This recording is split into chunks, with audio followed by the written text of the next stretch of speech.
Hello.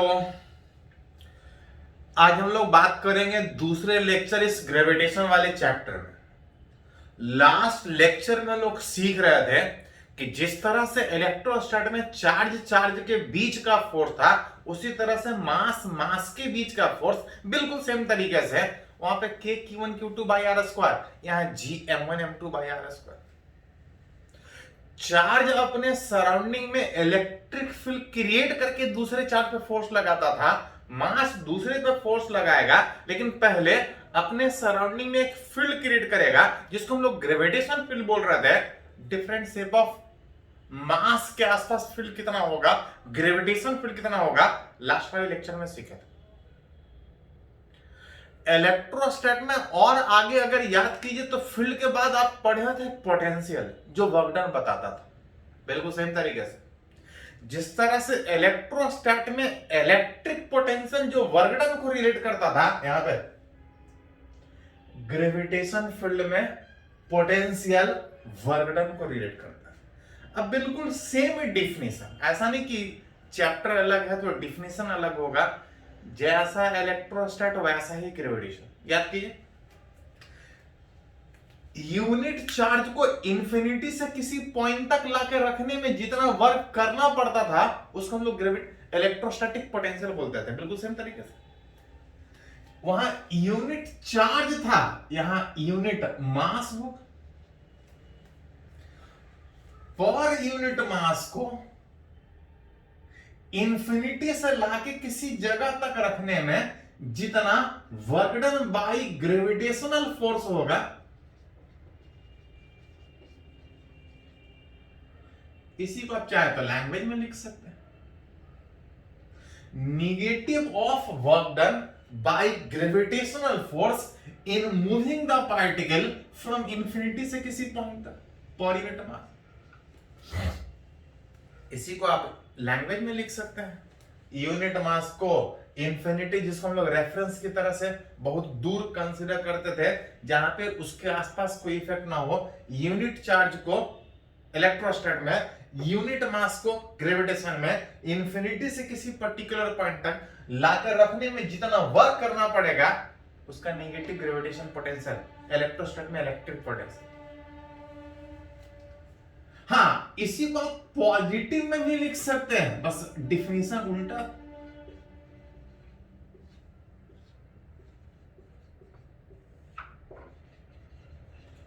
मन करे तो ये डिफाइन कर सकते हैं, मन करे तो ये।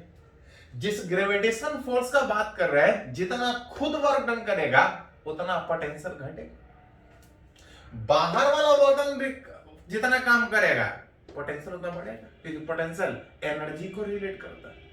तो पोटेंशियल पहले पढ़िए, एनर्जी पहले पढ़िए। कुछ कुछ बुक में एनर्जी पहले डिफाइन करता है, बाद में पोटेंशियल, कुछ में पोटेंशियल पहले, बाद में एनर्जी।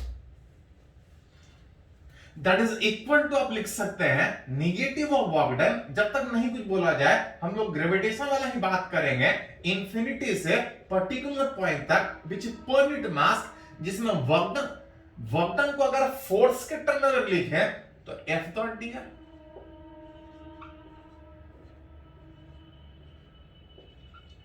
अब फोर्स को अगर फील्ड के टर्म में लिखे तो लास्ट लेक्चर में सीखे, इलेक्ट्रोस्टैट में F बराबर QE, यहां पे मास इनटू E,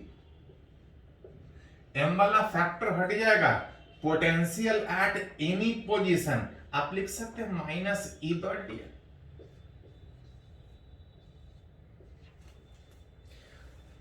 मन करे तो पोटेंशियल वर्क डन के टर्म में लिख सकते, डिफाइन कर सकते हैं, नहीं तो किसी पार्टिकल के आसपास, किसी मास पार्टिकल के आसपास अगर ग्रेविटेशन फील्ड पता है तो पोटेंशियल निकाल सकते हैं। ऐसा ही रिलेशन इलेक्ट्रोस्टैट में इलेक्ट्रिक फील्ड, इलेक्ट्रिक पोटेंशियल के बीच था, कोई अंतर नहीं। लास्ट लेक्चर में हम लोग सीखे थे डिफरेंट शेप ऑफ मास के आसपास अलग अलग फील्ड, और अगर फील्ड अलग अलग है तो पोटेंशियल अलग अलग। हाँ, potential dot product work done define होने के कारण it is a scalar,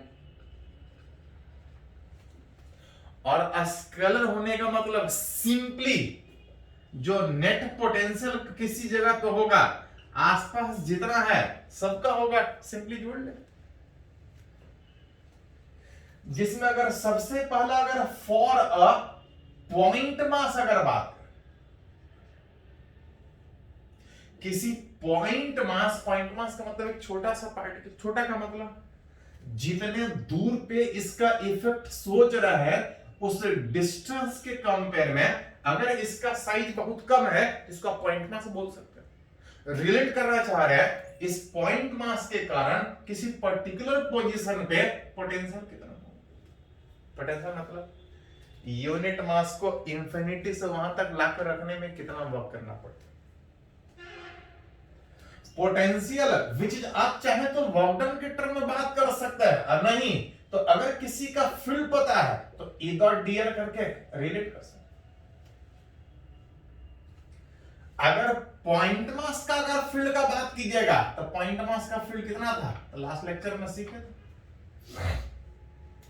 different shape of mass के आसपास फील्ड, जैसे इलेक्ट्रोस्टैट में इलेक्ट्रिक फील्ड, ग्रेविटेशन में ग्रेविटेशनल फील्ड, बिल्कुल इसी तरह था kq by r स्क्वायर के बजाय gm by r स्क्वायर। हाँ थोड़ा सा याद कीजिए, वहां पे फील्ड अट्रैक्टिव भी था, फील्ड रिपल्सिव भी था। पॉजिटिव चार्ज का रिपल्सिव दूर जाता था फील्ड और नेगेटिव चार्ज का अट्रैक्टिव नजदीक आता था फील्ड। वहां पे पॉजिटिव नेगेटिव दोनों डायरेक्शन में सोचते थे, लेकिन यहां पे ध्यान दीजिएगा मास का जो फोर्स होता है, जो फील्ड होता है वो हमेशा अट्रैक्टिव, रिपल्सिव का तो यहां पे कोई बात ही नहीं होती। अट्रैक्टिव होने के कारण इस इलेक्ट्रिक फील्ड जो gm by r स्क्वायर है, यहां पे ग्रेविटेशन फील्ड जो gm by r स्क्वायर है, अट्रैक्टिव होने के कारण minus gm by r square, क्योंकि r यहां से दूर लेके जा रहे हैं, जो फील्ड है वो अट्रैक्टिव नेचर का।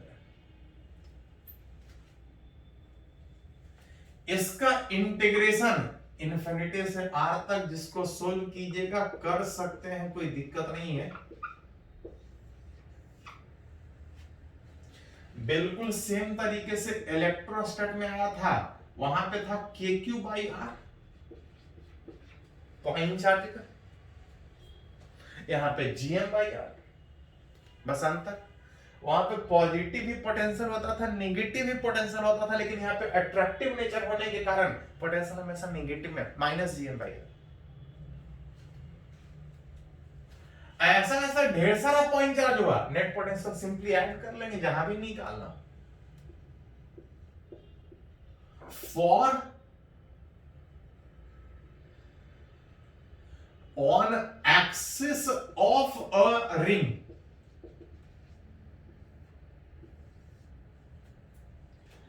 अगर मास अगर रिंग के शेप में और इसके एक्सिस वाले पॉइंट पे अगर पोटेंशियल निकालना चाहते हैं, कुछ डिस्टेंस हो, तो लास्ट क्लास में फील्ड का बात किया था, पोटेंशियल स्केलर होने के कारण ऐसा यहां पे जितना भी छोटा छोटा मास कंसीडर कीजिएगा, सारा मास बराबर डिस्टेंस, कितना डिस्टेंस r बराबर under root r square plus x square, सारा मास बराबर है। और स्केलर होने के कारण जब पोटेंशियल का बात कीजिएगा तो सिंपली सारा मास पॉइंट मास की तरह से बिहेव करेगा। डायरेक्शन होता तो झंझट होता कि वेक्टर के तरीके से जोड़ना होता, जहां पे माइनस gm by r मतलब मास से उस पॉइंट जहां पे निकाल रहा है distance, that is equal to r square plus x square. ये माइनस जस्ट ये बता रहा है कि फोर्स अट्रैक्टिव है, वर्क डन नेगेटिव में होगा, पोटेंशियल नेगेटिव। तो जैसा इलेक्ट्रोस्टैट में इलेक्ट्रिक पोटेंशियल बिल्कुल सेम तरीके से ग्रेविटेशन पोटेंशियल, कोई अंतर नहीं। अगर इलेक्ट्रोस्टैट पढ़े हैं तो यहाँ पे कोई झंझट नहीं, अगर भूल गए हैं एक बार इलेक्ट्रोस्टैट थोड़ा सा रिवाइज कीजिए, इतना टाइम नहीं है कि इसको डिटेल में इलेक्ट्रोस्टैट की तरह से पढ़ा जाए, कुछ नहीं, पढ़ने के बाद फिर से फॉर्मूला खाली डेराइव होगा, डेरिवेशन सेम तरीके से इलेक्ट्रोस्टैट में पढ़े। हाँ फॉर्मूला है, यूज कैसे करेंगे वो हम लोग बात करेंगे कि किस तरह से क्वेश्चन पूछा जाता है। पहले इसको थोड़ा सा नोट कीजिए। तो कुछ और शेप ऑफ मास के आसपास पोटेंशियल का बात करें, पहले इसको नोट कीजिए।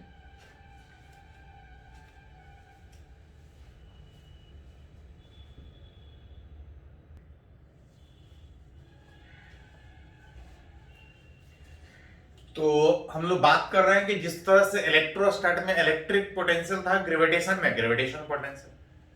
पोटेंशियल वर्क डन को रिलेट करता था कि यूनिट चार्ज को लेके जाने में कितना वर्क डन, कहां से कहां तक, तो इंफिनिटी से किसी पॉइंट तक। हम लोग पॉइंट मास का पोटेंशियल का बात किए, रिंग का पोटेंशियल का बात किए। इसी में एक बात करना चाह रहे हैं, फॉर एन एनुलर डिस्क, एक पूरे भरे हुए डिस्क में से अगर इतना वाला डिस्क अगर काट के हटा दे रहे हैं, बचा हुआ का कुछ मास होगा। तब रिलेट करना चाह रहे हैं इस एक्सिस वाले पॉइंट कुछ डिस्टेंस पे होगा, मान लेते हैं 4r। इस एक्सिस वाले पॉइंट पे, दैट इज 4r वाले डिस्टेंस पे रिलेट करना चाह रहे हैं कि पोटेंशियल कितना।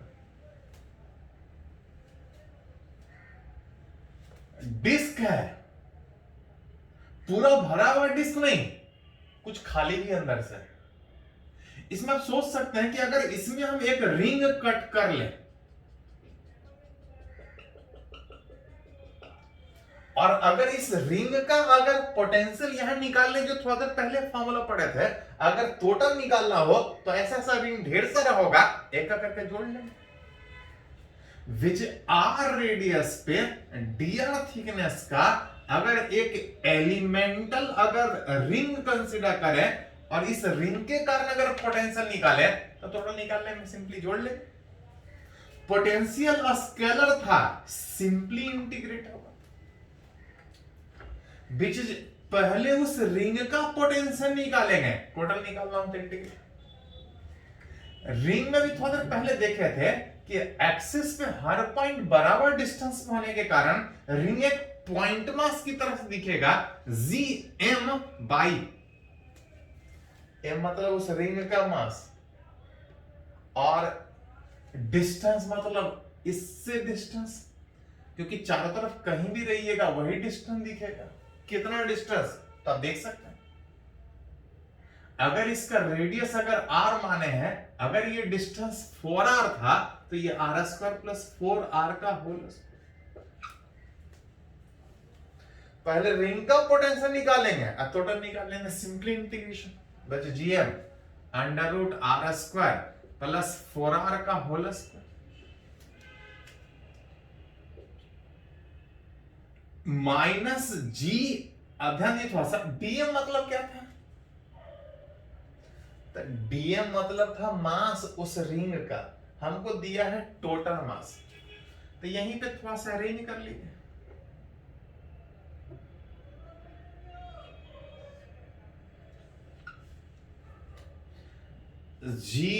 dm मतलब मास उस रिंग का, हमको टोटल मास उस डिस्क पूरा भरा नहीं है, अंदर से खाली था। ये m मास इतने एरिया में, कितने एरिया में, तो 4r का होल स्क्वायर माइनस 3r का होल स्क्वायर। पूरा भरा नहीं है, इतना खाली था, तो ये मास पर यूनिट एरिया जो हमको दिया, ये मास पर यूनिट एरिया, हमको उस रिंग का एरिया चाहिए। रिंग का लेंथ 2 पाई r और थिकनेस dr में m इंटू 2 पाई r dr।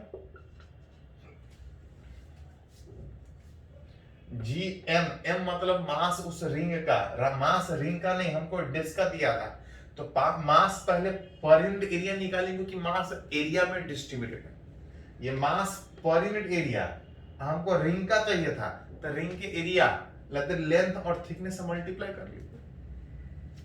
थोड़ा सा इसको अरेंज कर लीजिए, जिसमें G कांस्टेंट था, बाहर निकलेगा, पाई वाला फैक्टर कॉमन निकल के हट जाएगा, ये 2 बच रहा है, m बच रहा है, 2m बचेगा, नीचे में 4r² minus 3r², 16 minus 9 that is 7r²। पाई तो कैंसिल था, ऊपर में r dr divide by 16r² अब प्लस r², इसका इंटीग्रेशन करने का बात होगा तो एक करके रिंग जोड़ना है, इतना दूर तक तो कोई एलिमेंट था ही नहीं 3r से, विच इज 4r। अगर इसका इंटीग्रेशन अगर आता है तो पोटेंशियल निकाल सकते हैं। वैसे अगर पूरा भरा रहता तो 0 से 4r करता,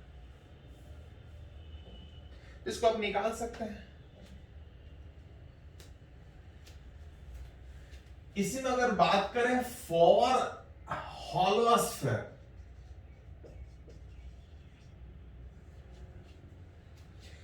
जिस तरह से इलेक्ट्रोस्टैट में पढ़े थे बिल्कुल यहां पे भी बिल्कुल सेम तरीके से, एक हॉलो स्फीयर जिसका कुछ मास होगा, इसका कुछ रेडियस होगा, आसपास वाले पॉइंट पे निकालना चाह रहे हैं कि पोटेंशियल कितना होगा। इलेक्ट्रोस्टैट में डिराइव करके निकालना होंगे सर, यहाँ पे डेरिवेशन नहीं। हाँ, जहां पे जरूरत पड़ेगा तो डिराइव करेंगे, यहां पे डेरिवेशन नहीं, यहां पे सिंपली हम लोग रिलेट करेंगे कि इलेक्ट्रोस्टैट में ऐसा तो ग्रेविटेशन में कैसा। याद कीजिए, हॉलो स्फीयर है चाहे सॉलिड स्फीयर है, बाहर वाले पॉइंट के लिए पॉइंट चार्ज इलेक्ट्रोस्टैट में, चाहे फील्ड निकालना हो चाहे पोटेंशियल निकालना हो, बिल्कुल सिंपल तरीके से कि अगर पॉइंट बाहर वाले किसी जगह पर रिलेट करना चाह रहा है तो जो पोटेंशियल होगा for outside point, point charge की तरह से बिहेव करने में, पॉइंट चार्ज का पोटेंशियल था kq/r, यहां पे बात कीजिएगा तो gm/r, बस अट्रैक्टिव होने के कारण -gm/r। ये इलेक्ट्रोस्टैट में था, ग्रेविटेशन में -gm/r। बाहर वाले पॉइंट के लिए सिंपली ये पॉइंट मास सेंटर पर बिहेव करेगा। अगर पॉइंट अंदर, बाहर के बजाय अगर अंदर हो तो याद कीजिए थोड़ा सा, हॉलो स्फीयर में कहीं भी पोटेंशियल निकालते थे तो होता था सेम kq/r। अंदर के हर एक पॉइंट का पोटेंशियल सेम होता था क्योंकि अंदर में फील्ड 0 होता था। इलेक्ट्रोस्टैट में ऐसा, ग्रेविटेशन में कैसा, gm/r अंदर में हर एक जगह पे सेम। हाँ, यहां अट्रैक्टिव रिपल्सिव दोनों का बात है, लेकिन यहां पे सिर्फ अट्रैक्टिव नेचर होने के कारण पोटेंशियल अंदर में हर जगह सेम, जितना उसका रेडियस। हॉलो स्फीयर के बजाय फॉर अगर सॉलिड स्फीयर अगर बात करें तो पूरा भरा हुआ स्फीयर, पॉइंट अंदर भी हो सकता है बाहर भी हो सकता है। बाहर वाले पॉइंट के लिए पॉइंट चार्ज, यहां पे पॉइंट मास, आउटसाइड इलेक्ट्रोस्टैट में पढ़े थे kq/r था पॉइंट मास, यहां पे -gm/r। अंदर वाले पॉइंट पे जब आप निकालते थे, याद कीजिए थोड़ा सा कि जो पोटेंशियल होता था kq/2 r³ 3r² -r², याद कीजिए थोड़ा सा। अंदर में थोड़ा सा कॉम्प्लेक्स रिलेशन होता था, kq/2 r³ 3r² -r²। बिल्कुल उसी तरह से यहां पे अगर रिलेट कीजिएगा तो अट्रैक्टिव में gm/2 r³ into 3r² -r²। अंदर वाले इलेक्ट्रोस्टैट में जैसा था वैसे ही। हाँ, मन करे तो जैसे वहां पे ड्राइव किए हैं, इसका दोनों का सिंपल डेरिवेशन था, थोड़ा सा डेरिवेशन देखिएगा। अब क्या है तो यहाँ पे ड्राइव कर सकते हैं। हाँ, याद कीजिए थोड़ा सा ग्राफिकली कि सेंटर पे आर का वैल्यू 0 में पोटेंशियल सबसे ज्यादा होता था, और जैसे जैसे दूर जाते थे पोटेंशियल घटता था। पैराबोलिक r², r का पावर 2, जब तक अंदर में थे r=r तक पोटेंशियल पैराबोलिक ग्राफिकली घटता था, पैराबोलिक में घटता था, और जब बाहर जाते थे तो रेक्टेंगुलर हाइपरबोला।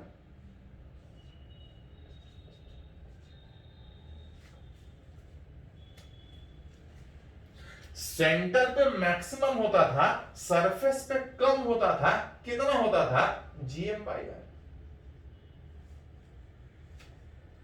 बिल्कुल जैसे इलेक्ट्रोस्टैट में, बिल्कुल उसी तरह से यहां भी फॉर्मूला सिमिलर है, थोड़ा सा बस खाली आपको रिलेट करने आना चाहिए कि इलेक्ट्रोस्टैटिक में ऐसा पढ़े तो ग्रेविटेशन में कैसे पढ़े। आप कुछ फॉर्मूला यूज कैसे करेंगे बात करेंगे, पहले इसको थोड़ा सा नोट कर लीजिए, इसको नोट कीजिए।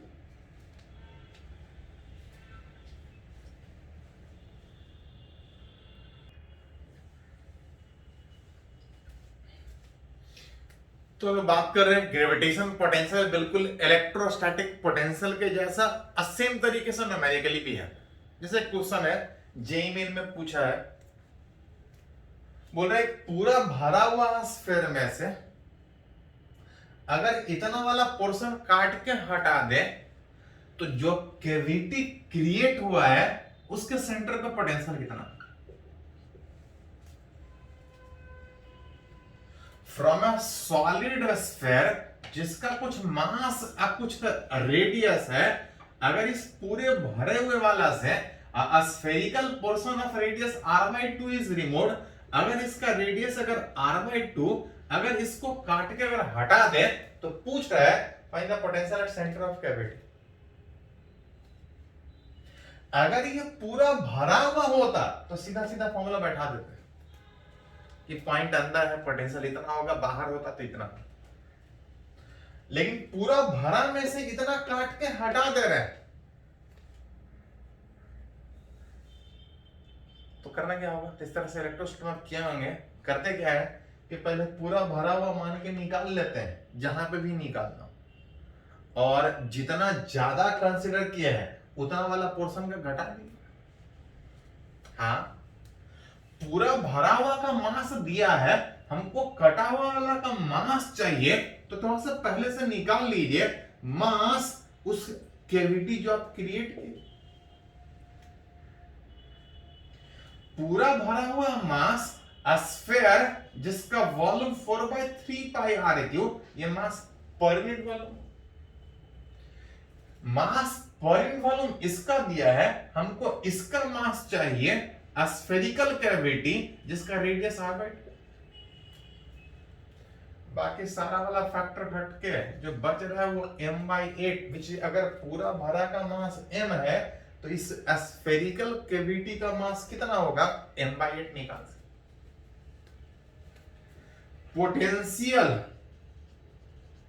एट सेंटर ऑफ कैविटी अगर बात कीजिएगा तो करना क्या होगा, हमको पहले पोटेंशियल कंप्लीटली फील्ड मान के निकाल लेंगे, और जितना ज्यादा कंसीडर किए हैं उतना वाला घटा दें। पूरा भरा हुआ मान के निकाल लेंगे, और जितना ज्यादा कंसीडर कर रहा है उतना वाला का पोटेंशियल घटा लेंगे। पोटेंशियल स्केलर होने के कारण सिंपली घटेगा। अगर इलेक्ट्रिक फील्ड निकालना होता है, ग्रेविटेशन फील्ड निकालना होता है, फील्ड वेक्टर है, और डायरेक्शन भी देखना होगा कि सिंपली जुटेगा कि डायरेक्शन के साथ जुटेगा। पूरा भरा का अगर पॉइंट बात करेंगे तो अंदर होगा, और किसी सॉलिड स्फीयर के अंदर वाले पॉइंट पे कितना पोटेंशियल होता है, तो माइनस gm/3r²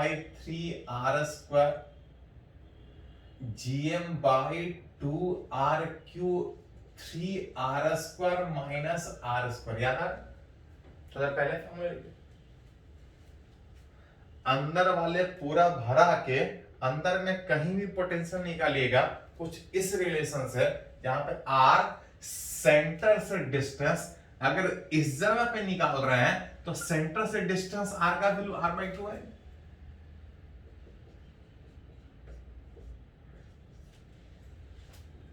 ये पूरा भरा का पोटेंशियल हुआ, आप ज्यादा निकालें,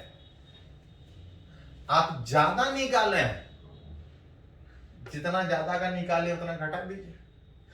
जो घटाए हैं वो भी सॉलिड स्फीयर, उसके सेंटर पे थोड़ा देर पहले बात किए थे, सेंटर पे पोटेंशियल कितना होता है, तो 3/2 gm/r।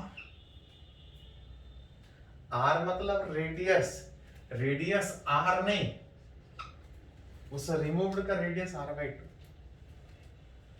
अब मास m नहीं, उस रिमूव्ड का मास। सेंटर का पोटेंशियल सबसे ज्यादा 3/2 gm/r, r मतलब रेडियस, इस रिमूव्ड का। मास उस रिमूव्ड का m/8 सेंटर पे पोटेंशियल निकालने में। इसी को थोड़ा सा अरेंज कर लीजिए, कितना होगा एलसीएम लीजिएगा तो 4 यहां पे आएगा, 4 12 -1 11 आरएस पर कटने के बाद यहाँ पे जो ये 4 नीचे ही बचेगा, 11/8 माइनस में तो था gm/r, अरेंज करने वाले बात। इधर माइनस माइनस प्लस 2 नीचे है, 8 से कैंसिल होने के बाद 4 नीचे आएगा, 3/8 gm/r।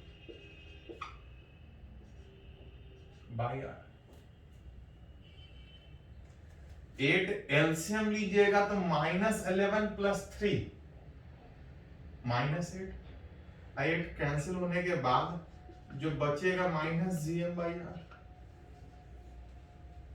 जितना उनको न्यूमेरिकली सोल्व करने वाला बात है, न्यूमेरिकल जितना आ जाए वो आप अरेंज कर सकते हैं, जैसा भी पोर्शन हो। अगर हॉलो स्फीयर होता तो हॉलो स्फीयर की तरह सोचते, सॉलिड स्फीयर है तो सॉलिड स्फीयर की तरह सोचेंगे। चलिए इसको नोट कीजिए पहले थोड़ा सा।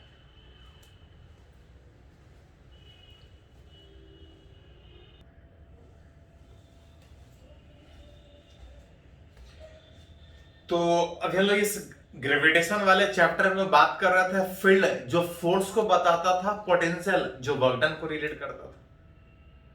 अभी थोड़ा सा बात करेंगे दोनों के बीच रिलेशन। इस तरह से ऑलरेडी आप इलेक्ट्रोस्टैट में इलेक्ट्रिक फील्ड और इलेक्ट्रिक पोटेंशियल के बीच रिलेशन पढ़े थे। यहां पर हम लोग बात करेंगे relation between gravitation field and gravitation potential.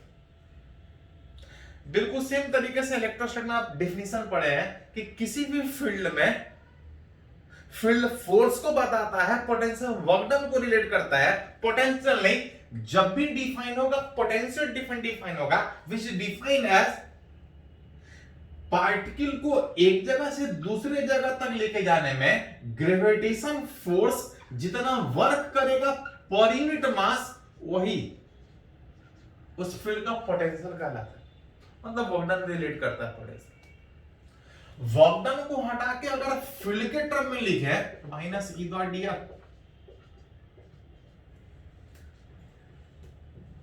इसी में एक जगह इंफिनिटी पर रेफरेंस लेते थे तो वहां पर पोटेंशियल 0 होता था, पोटेंशियल एक जगह पे हम डिफाइन कर पाते थे। डिफाइन जब भी होता है पोटेंशियल नहीं, पोटेंशियल डिफरेंस। हाँ, एक जगह पे डिफाइन करने के लिए एक जगह इंफिनिटी पर रेफरेंस लेना पड़ता है। इस तरह से इलेक्ट्रोस्टैट में सीखे कि अगर E पता है, इंटीग्रेट करेंगे तो पोटेंशियल मिलेगा। इसी को अगर डिफरेंशियल फॉर्म में लिखा जाए तो dv बराबर -e/dr लिख सकते हैं। इंटीग्रेट कीजिएगा तो ये आ जाएगा, अरेंज कीजिएगा तो E बराबर -dv/dr। यह स्केलर होने के कारण यूनिट वेक्टर एक अलग से दिखाना पड़ेगा। मतलब अगर E पता है तो पोटेंशियल इंटीग्रेट करके, V पता है तो डिफरेंशिएट करेंगे तो इलेक्ट्रिक फील्ड निकलेगा। जिसमें याद कीजिए थोड़ा सा, calculation of V when E is given, इस तरह से आप इलेक्ट्रोस्टैट में किए कि अगर इलेक्ट्रिक फील्ड दिया, पोटेंशियल निकाला तो इंटीग्रेट करना पड़ेगा। डिपेंड फॉर अगर x का फंक्शन है तो कुछ नहीं, ये x2 - x1 is equal to -e/dx।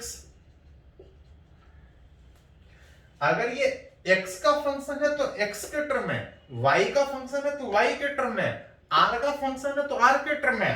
अगर तीनों का फंक्शन हो तो फॉर इलेक्ट्रिक फील्ड अगर x y z अगर तीनों का फंक्शन हो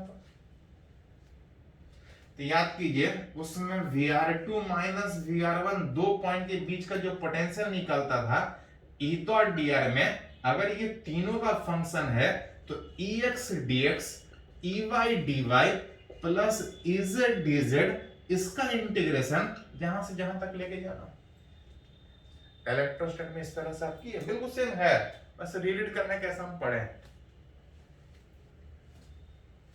कैलकुलेशन अगर उल्टा, कैलकुलेशन ऑफ अगर E when V is given. अब हम लोग बात कर रहे थे कि अगर इलेक्ट्रिक फील्ड दिया तो पोटेंशियल कैसे निकालेंगे, तो इंटीग्रेट करके निकालेंगे। x का फंक्शन तो x का टर्म है, y का फंक्शन तो y के टर्म है, z का फंक्शन तो z के टर्म है, r का फंक्शन तो r का टर्म है। अगर तीनों का फंक्शन तो तीनों के टर्म में इस तरह से इंटीग्रेट होता है अरेंज।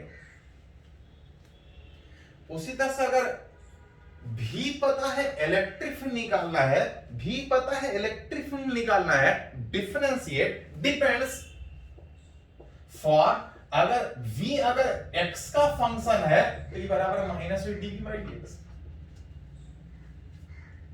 x का फंक्शन मतलब x के टर्म में होगा तो डायरेक्शन x एक्सिस का। अगर फॉर अगर y के टर्म में होगा तो y के टर्म में, अगर r के बाद अगर टर्म में होगा तो ये बराबर minus dv/dr, unit vector r के डायरेक्शन में। इलेक्ट्रिक फील्ड वेक्टर है मैग्नीट्यूड और साथ में डायरेक्शन अलग से दिखाना पड़ेगा। फॉर अगर v पोटेंशियल अगर x y z अगर तीनों का फंक्शन, तो याद कीजिए E बराबर एक डेल ऑपरेटर, डेल ऑपरेटर याद कीजिए थोड़ा सा, पार्शियल डिफरेंशिएशन v का x के रेस्पेक्ट में, v का y के रेस्पेक्ट में, v का z के रेस्पेक्ट में, तीनों का अलग अलग करना पड़ता था। इस तरह से 11th में भी थोड़ा सा यूज होता है। जब x के रेस्पेक्ट में तो करेंगे तो सिर्फ x वेरिएबल, बाकी सब कांस्टेंट डिपेंड। जैसे एक छोटा सा न्यूमेरिकली अगर बात करें कि फॉर अगर पोटेंशियल अगर 3xy अगर इस तरह से दिया है, अगर फील्ड निकालना है तो पार्शियल डिफरेंशिएशन x के रेस्पेक्ट में अलग करना पड़ेगा, y के रेस्पेक्ट में अलग करना पड़ेगा। अगर z का फंक्शन होता तो z पे डाल। जब आप x के रेस्पेक्ट में करेंगे तो x वेरिएबल होगा, बाकी सब कांस्टेंट बाहर हो जाएगा। जब y के रेस्पेक्ट में करेंगे तो 3x बाहर, y के रेस्पेक्ट में बचेगा which is minus minus plus 3y। ये फॉर्मूला डिफरेंशिएशन के ही जैसा लगता है, ये 1 i cap minus minus plus 3x which is G cap. इस तरह से आप इलेक्ट्रोस्टैट में बहुत बढ़िया से किए, बहुत ज्यादा न्यूमेरिकली किए हैं। थोड़ा सा बस आपको रिवीजन करना होगा कि इलेक्ट्रोस्टैट में क्या क्या पढ़े, बस यहाँ पे उसी तरह से कम करिए। एक्चुअली जनरली से बहुत ज्यादा नहीं पूछता है, क्योंकि ऑलरेडी आप इलेक्ट्रोस्टैट में पढ़ चुके हैं, डिटेल में पढ़ते हैं, वहां पे ज्यादा पूछता है, यहाँ पे नहीं पूछता, एक आध बार करके पूछता है। हाँ, इस चैप्टर में कुछ और भी नया चीज पढ़ना है, हम लोग बात करेंगे आगे। इसमें कुछ अभी और पॉइंट है, इसको थोड़ा सा पहले नोट कर लीजिए।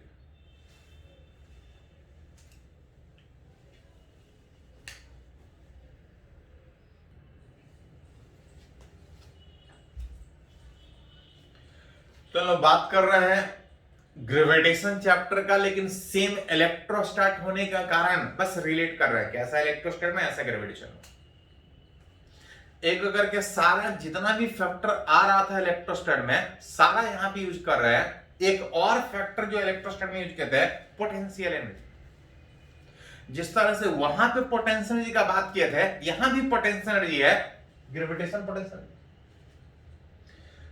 याद कीजिए, जहां भी फील्ड है तो फोर्स लगेगा, पार्टिकल को लेके जाने में कुछ वर्क करना पड़ेगा।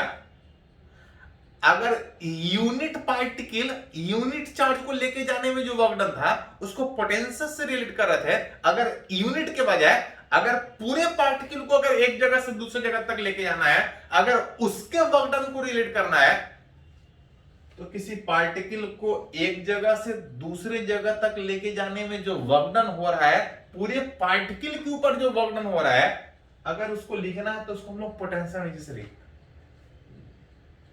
विच इज किसी भी फील्ड में, इलेक्ट्रोस्टैट में भी सेम डेफिनेशन था, वहां पे इलेक्ट्रिक फील्ड, यहां पे ग्रेविटेशनल फील्ड। पोटेंशियल एनर्जी एक जगह पे डिफाइन नहीं होता था, जब भी डिफाइन होगा दो पॉइंट के बीच, वो भी चेंज के रूप में।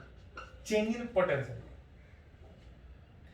पोटेंशियल यूनिट मास को लेके जाने का बात था, यहां पे पूरे पार्टिकल को एक जगह से दूसरे जगह तक लेके जाने में ग्रेविटेशन फोर्स, इलेक्ट्रोस्टैटिक में इलेक्ट्रिक फोर्स, यहां पे ग्रेविटेशन में ग्रेविटेशन फोर्स एक जगह से दूसरे जगह तक लेके जाने में जितना वर्क करेगा, खुद वर्क करेगा उतना एनर्जी घटेगा। इसी को आप चाहे तो निगेटिव के बजाय एक्सटर्नल फोर्स के टर्म में अगर डिफाइन करना चाहे तो पॉजिटिव के टर्म में डिफाइन कर सकते। सेम तरीके से वर्क डन को अगर फील्ड के टर्म में ऐसी जब भी डिफाइन होता है चेंज के टर्म में। हाँ, अगर एक जगह पे पोटेंशियल डिफाइन करना है तो याद कीजिए इलेक्ट्रोस्टैट क्या है, 11 में भी वर्क पर एनर्जी में इस तरह से कहते हैं। पोटेंशियल जब भी डिफाइन होता है दो पॉइंट के बीच चेंज के रूप में, अगर एक जगह डिफाइन करना हो तो एक जगह रेफरेंस लेना पड़ेगा। इफ रेफरेंस पोजीशन अगर R1 अगर इंफिनिटी पे ले तो जहां भी रेफरेंस लेते हैं, रेफरेंस का मतलब मान के चलते हैं कि आसपास कोई इफेक्ट नहीं होगा, पोटेंशियल जीरो। कहां पे, जहां पर रेफरेंस लेंगे वहां।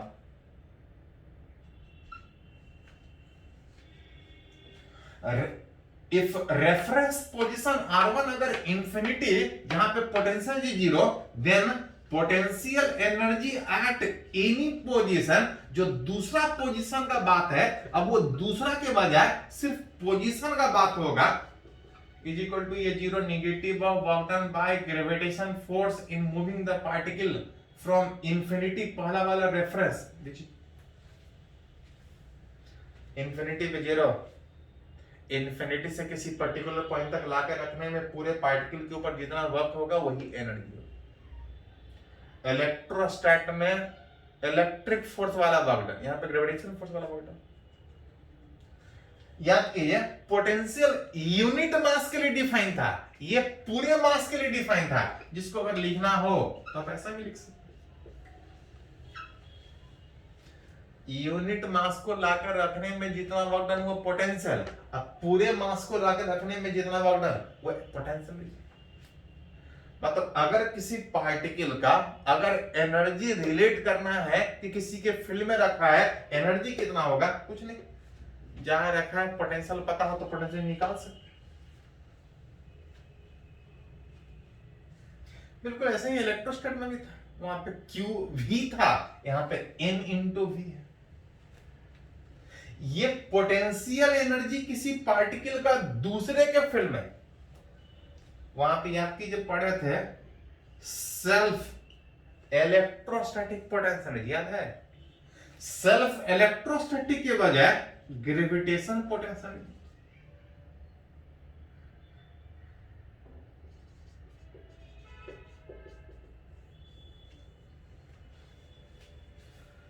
ये पोटेंशियल एनर्जी किसी पार्टिकल का किसी दूसरे के फील्ड में, कि कहीं फील्ड है, उस फील्ड में कोई पार्टिकल रखा है, इसका एनर्जी कितना होगा, या तो वर्क डन निकाल के निकालिए कि कितना वर्क डन होगा, और नहीं तो जहां रखा है बस उस जगह का पोटेंशियल पता हो तो उस पार्टिकल का एनर्जी कितना होगा आप N इंटू V करके निकाल सकते हैं। इलेक्ट्रोस्टैट में Q इंटू V,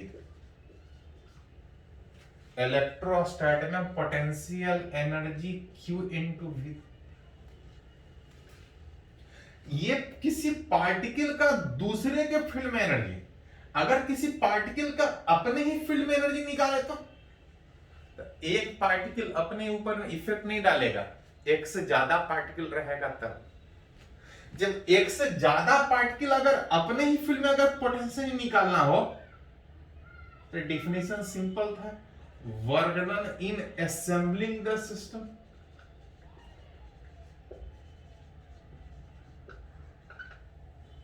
किसी भी सिस्टम को बना के रखने में, किसी भी सिस्टम को बना के रखने में जितना वर्क डन होगा वही सिस्टम का पोटेंशियल। या तो एक करके वर्क डन निकालिए, और नहीं तो sum of potential energy of each pair.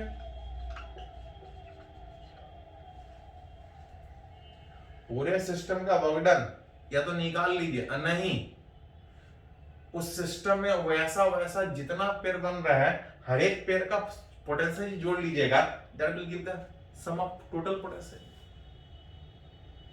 ये सारा इलेक्ट्रोस्टैट में किए थे, जैसे याद दिलाते हैं आपको थोड़ा सा।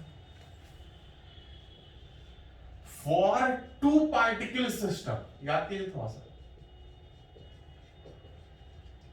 अगर कहीं एक ऐसा दो पार्टिकल अगर m1 m2 अगर r डिस्टेंस पे है, बाहर से फील्ड के बजाय अगर अपने ही फील्ड में अगर पोटेंशियल का बात करें तो या तो वर्क डन निकालिए कि सिस्टम को बनाने में कितना वर्क करना पड़ेगा, नहीं तो ऐसा इसमें एक पेयर बन रहा है, सम ऑफ पोटेंशियल जो ईच पेयर में इलेक्ट्रोस्टैट में था k q1 q2 by r, यहां पे होगा g m1 m2 by r, जहां पे इलेक्ट्रोस्टैट में अट्रैक्टिव रिपल्सिव दोनों होने के कारण वहां पॉजिटिव नेगेटिव दोनों आता था, लेकिन यहाँ पे अट्रैक्टिव होने के कारण g m1 m2 by r, attractive होने के कारण माइनस। इलेक्ट्रोस्टैट में फोर्स रिपल्सिव भी था अट्रैक्टिव भी था, डिपेंड पॉजिटिव है कि नेगेटिव, यहाँ पे तो खाली positive mass. For two particle system के बजाय अगर फॉर थ्री पार्टिकल सिस्टम हो तो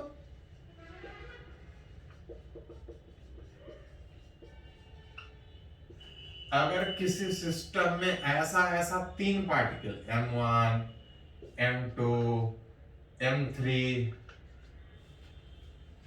इस दोनों के बीच कुछ सेपरेशन, इस दोनों के बीच सेपरेशन, इस दोनों के बीच सेपरेशन, अगर इस सिस्टम का पोटेंशियल निकालना हो तो या तो वर्क डन निकालिए, नहीं तो sum of potential of each pair. ऐसा तीन पेयर बन रहा है, इस पेयर का अट्रैक्टिव में g m1 m2 by r1, दूसरा में g m2 m3 r23, g तीन pair g m1 m3 divide by r1। उसी में और भी रूल था कि अगर पेयर आइडेंटिकल हो तो काउंट करना थोड़ा और आसान हो रहा था, याद कीजिए थोड़ा सा। तो ये सब सारा चीज वही सब है जो आप इलेक्ट्रोस्टैट में पढ़े थे, तो डिटेल में अलग से पढ़ने की जरूरत नहीं, बस थोड़ा सा रिलेशन कि आप इलेक्ट्रोस्टैट में ऐसा पढ़ें, ग्रेविटेशन में कैसा कहां ऐसे आया, डिफाइन किस तरह से आ रहा है, वो सब थोड़ा समझना है। आप कुछ थोड़ा सा न्यूमेरिकल ही बात करेंगे इस तरह का, पहले इसको थोड़ा नोट कीजिए।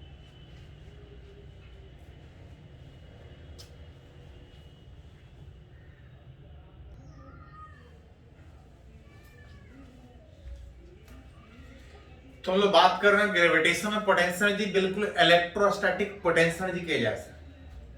चलिए कुछ एग्जांपल बात करते हैं उस तरह से। इलेक्ट्रोस्टैटिक में बहुत डिटेल में आप पढ़े हैं, बहुत ज्यादा मेहनत करने की जरूरत नहीं है, थोड़ा सा रिवाइज कर लीजिए इलेक्ट्रोस्टैटिक को।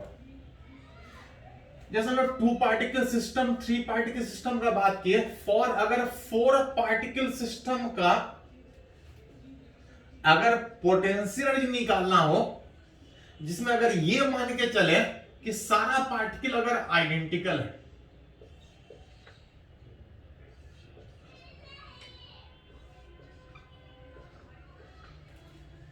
फोर आइडेंटिकल पार्टिकल अगर स्क्वायर के अगर फोर कॉर्नर पे है, निकालना चाह रहे इसका पोटेंशियल कितना है। एक तरीका ये था कि सारे पार्टिकल को लाकर रखने में जितना वर्क डन करना पड़ा, वर्क डन निकालिए, एनर्जी निकलेगा। दूसरा था sum of potential energy of each pair,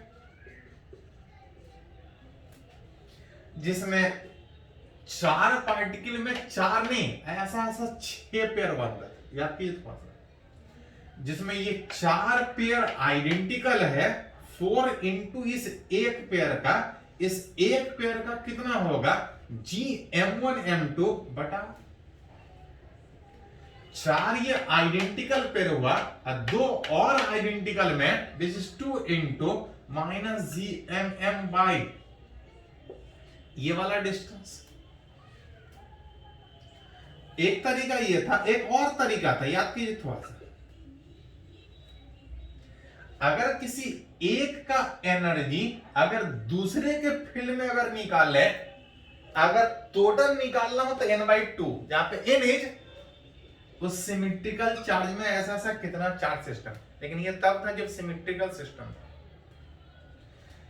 total निकालने में टोटल पेयर काउंट करते थे, और जब एक का निकालना था तो खाली उसका पेयर काउंट करते थे दूसरे के साथ। इसका पेयर काउंट करेंगे तो ये दोनों identical pair which is 2 into minus G M M by R, इसका वाला पेयर में विच एक पेयर बनेगा माइनस जी एम एम बटा रूट 2 है। तो मन करे तो यहां से निकाले चाहे यहां से निकाले, सेम तरीके इलेक्ट्रोस्टैट में ऐसा ही पढ़े थे, बस खाली रिवाइज कर ली।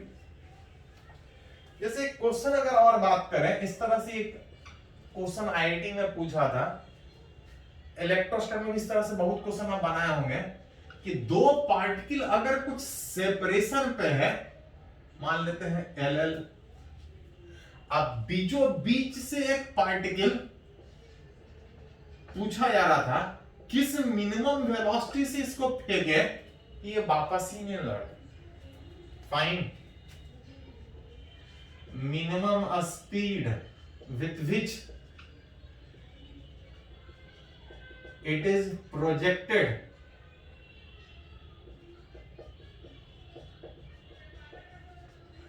such that it reaches infinity।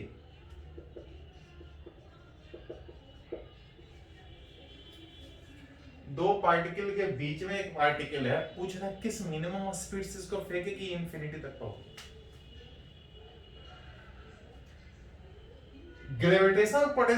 Gravitation force electrostatic force था, फोर्स कंजर्व था, एनर्जी भी कंजर्व हो। From conservation of mechanical energy, आप कीजिए इस तरह से आप पढ़े हैं, इलेक्ट्रोस्टैटिक में भी किए होंगे कि फेंक रहे हैं, ये दोनों अट्रैक्टिव में इसका स्पीड घटाएगा, लॉस ऑफ काइनेटिक एनर्जी बराबर गेन इन पोटेंशियल। लॉस का मतलब इनिशियल ज्यादा, गेन का मतलब फाइनल ज्यादा। इनिशियली पूछ रहा है इस पार्टिकल को किस मिनिमम स्पीड से फेंकें कि इंफिनिटी तक पहुंच जाए। मिनिमम का मतलब फाइनल पहुंचते पहुंचते जीरो हो जाए। फाइनल इंफिनिटी तक पहुंचना है, एनर्जी जीरो। इनिशियली ये किसी के फील्ड में है, पढ़े हैं किसी के फील्ड में एनर्जी निकालना हो तो m इंटू, इलेक्ट्रोस्टैट में q इंटू v, यहां पे m into v, which half mv minimum square is equal to minus m into v, मतलब जिस पार्टिकल को फेंक रहे हैं इस दोनों फील्ड के फील्ड में है, दोनों का पोटेंशियल, पॉइंट मास का पोटेंशियल gm by l, ऐसा एक नहीं दो पार्टिकल, माइनस माइनस प्लस, ये m वाला फैक्टर कैंसिल आउट, 2 ऊपर जाके v मिनिमम बराबर अरेंज कीजिएगा gm by 4 gm by।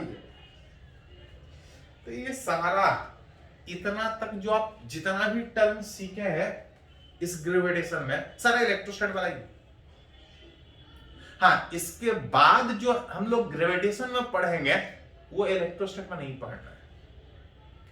मतलब पिछला लेक्चर, ये वाला लेक्चर, जनरली इससे क्वेश्चन बहुत कम पूछा जाता है, नहीं पूछा जाता है क्योंकि इस तरह से क्वेश्चन आप इलेक्ट्रोस्टैट में पढ़ चुके हैं। लेकिन पढ़ना है, थोड़ा सा रिलेट करना सीखे इलेक्ट्रोस्टैट के जैसा कि कैसा हो। इससे बहुत ज्यादा क्वेश्चन नहीं पूछा जाता। हाँ, पढ़ना है, एक आध बार पूछा भी है, ऐसा नहीं कि नहीं पूछा है, छोड़ देना है, पढ़ना है, लेकिन बहुत ज्यादा इससे पूछता नहीं है। तो थोड़ा सा इलेक्ट्रोस्टैट से रिवाइज कर लीजिए। हाँ, इसके बाद इस चैप्टर में जो पढ़ेंगे, इस ग्रेविटेशन चैप्टर में, उसमें इलेक्ट्रोस्टैट से कोई मतलब नहीं होगा, ये अलग है। इसके बाद जो पढ़े, तो यहां तक आपको इलेक्ट्रोस्टैट तक ही है। तो थोड़ा सा कोशिश कीजिए कि आप जो ग्रेविटेशन पढ़ना चाह रहे हैं इसके लिए इलेक्ट्रोस्टैट को रिलेट पढ़ लीजिए, थोड़ा सा रिवाइज कर लीजिए, और थोड़ा सा रिलेट करना सीख लीजिए कि इलेक्ट्रोस्टैट में ऐसा होता है तो ग्रेविटेशन में कैसा होता। तो आज वाले लेक्चर में इतना ही। अगले लेक्चर में जो सीखेंगे ग्रेविटेशन में, उसी से क्वेश्चन आपको पूछे, जनरली उसी से पूछना है। इसको थोड़ा सा नोट करो।